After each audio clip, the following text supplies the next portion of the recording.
All hail the mighty understudy. New York My Human Heart Tour is still underway.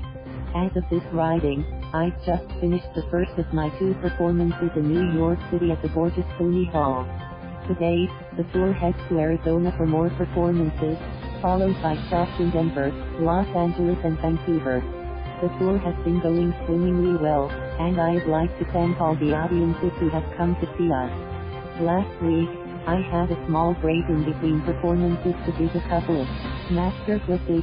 Thank you, City Center and Chase University for having me, and Catchland Broadway show, The Prom.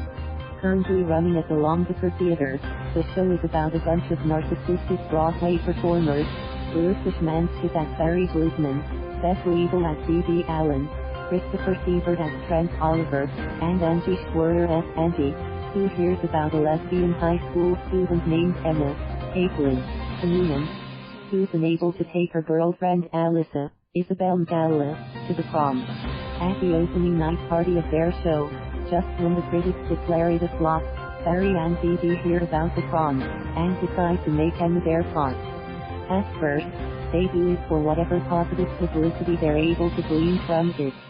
But at the end, they end up moved by the experience, and of course our girl Emma has her happy ending.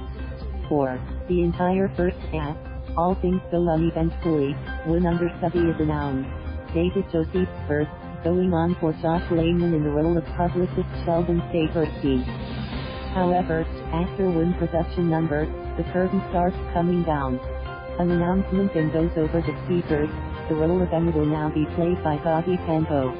Up until this point, Caitlin was on stage, sounding clean and performing beautifully. If she sounded vocally compromised, I'd understand, but she wasn't. This therefore came as a shock. I've seen a mid-show switch happen, and for one such switch I happened to be on stage when it took place. At once on this island, Hailey Kilgore, Time Mound, swapped places with Loren Lott in the middle of the show, taking a few of us by surprise. In the recent revival of Miss Saigon in the West End, illness got hold of Eva Noblezada, Kim, who then had to switch with Julia Abueva. Sure, it happens, and I laud any and every principal cover who has to prep in seconds to get themselves on stage. For this performance, the break lasted 10 minutes or so. Once Gabi appeared, the audience greeted her with thunderous applause. The show had to go on, and she literally saved it. Gabi sounded beautiful, and the whole audience was behind her. She kept the story going, and no one in the company seemed flustered by it. Clearly, they were professionals, and were all unified in making sure the audience had a fabulous time. Beth and Brooks were side-splitting as Dee Dee and Barry, respectively, and Christopher and Angie got their fair share of laughs. Their on-stage chemistry was palpable, and how they're all able to keep a straight face through the comedy is one heck of a skill. Isabelle was gorgeous in face and voice as Alyssa. Michael Potts as high school principal Mr. Hawkins is full of heart and Broadway-fan idealism.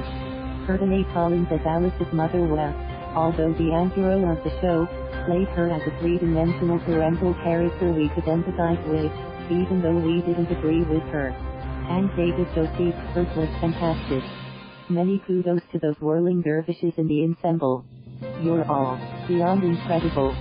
However, for this article, I saved my biggest vote of thanks to Ms Campo. I predict that one day, she's going to be a star, and she isn't just talented, but sure and strong. This is a quality that will only add to what I think will become a glowing reputation. I wish her only the best of luck. Happy birthday today, May 16th, is my daughter Nicole's 13th birthday. Have a fantastic one, my babe. Mommy and Daddy love you very much. Thank you for watching. Please subscribe.